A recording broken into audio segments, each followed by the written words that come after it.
Ini dia tanah dari botol bekas tadi guys. Kita gaun dia sama rata. Gaun dia setelah dileraikan tadi, kita gaul dia sebelum kita masukkan semula ke dalam botol, sahabat.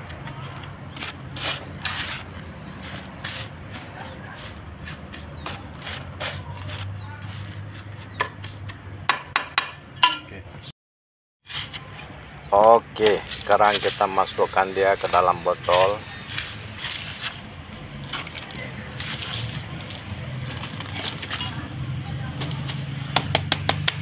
Kita tepuk dia, sahabat, bagi dia padat sedikit.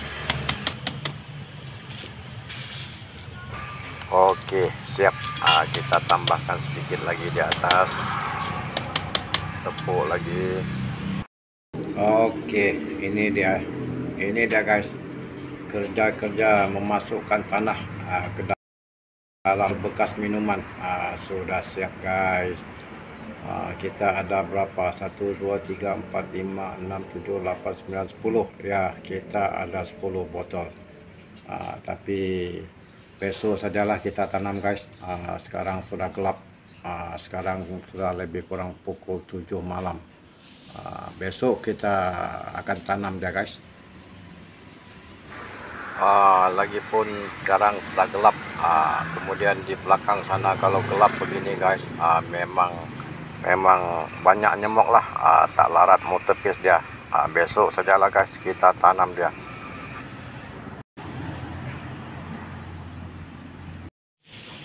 Oke, sekarang kita gantung dia dekat sini guys.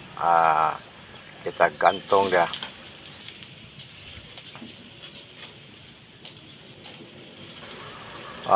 Bolehlah guys, sambil buat konten.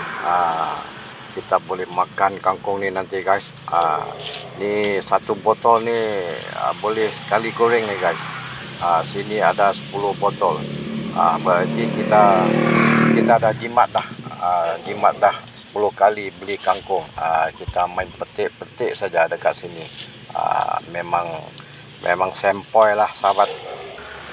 Kita tanam sendiri. Lagi mantap sahabat. Tidak ada racun. Yang penting kena rajin siram dia saja. Memang okey ni guys. Okey, sekian saja perkongsian dari Uncle untuk kali ini. Jumpa lagi di next content. Okey, bye bye. Thank you for watching.